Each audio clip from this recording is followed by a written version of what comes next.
இது வந்து 3 நாளா தங்கி இருக்கு நீ தண்ணி தண்ணி வண்ணி மழை வரலன்னா தண்ணி வந்துடும் காவால இருந்து. எது இருந்தாலும் அப்படியே வெளியே வந்துடும் எல்லாமே. கொஞ்சம் வெளியே வெளியே வந்துடும். இது 50 வருஷம் நாங்க சின்ன குழந்தைங்களாக இருக்கும் போதே இருக்குது. அதுக்கு முன்னாடி எப்படி எப்படி இருந்தாங்க தெரியாது நம்மளுக்கு.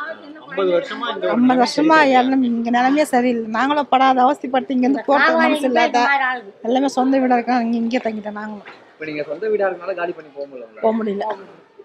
இதுவே நாங்க வெளியே போய் வாடகை கட்டண முடியுமா எங்களால? முடியாது. அதனால நாங்க இங்கே ஒரு நாளைக்கு ஒரு ஆள் கடைக்கு போவாங்க. அவங்ககிட்ட கொடுத்து அனுப்புவோம். எல்லாமே கொடுத்து அனுப்பி எழுதி கொடுத்து அனுப்பிச்சா இந்த வீட்டுக்கு என்ன வேணுமோ அதை வாங்கி கொடுத்துருவாங்க. அந்த மாதிரி தான் போறாங்க இங்க. யாராச்சும் ஒருத்தர் போவாங்க.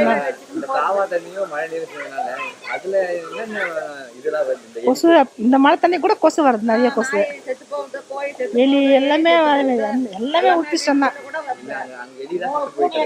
ஆமா பாதிப்புன்னா பசங்க வராங்க தண்ணியிலேயே. அதுலயே எல்லாமே நோய்கள் வருது. கொசு வருது, கொசு முட்டை, இது எல்லாமே வருது.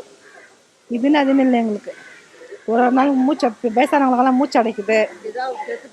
அப்படிதான் எங்கள் அப்பாவே செத்து போனார். இந்த மாதம் 15 செத்து போனார் எங்கள் அப்பா. எல்லாம் ஒரு சுவாசிச்சு நுரையீரல் இதை வச்சு செத்து போயிட்டாரு. ஒரு விடிவு காலமே கிடையாது எங்களுக்கு. இந்த வாட்டி யாராவது வரட்டும், ஓட்டு போடுங்கம்மா, சோறு போடுங்கம்மா வரட்டும். எவனா செருப்பால தான் நான் தொடப்ப கட்டாடி தான் அடி. கண்டிப்பாக எல்லாமே ஒன்று சேர்ந்துருந்தாங்க. எல்லாமே இந்த பக்கம் யாரும் வரமாட்டாங்க. இந்த கவுன்சிலர் கூட வந்து எட்டிப்பாங்க. தெரியுமா இது பக்கம் எங்களை மழை வந்து இத்தனால ஒரு வருஷம் வந்து எட்டிப்பாங்க வந்து எங்களை. அதில் போய் உட்காந்தா போதுமா அவரு வரணும். அதனால காத்துனுக்குறேன் எல்லாமே.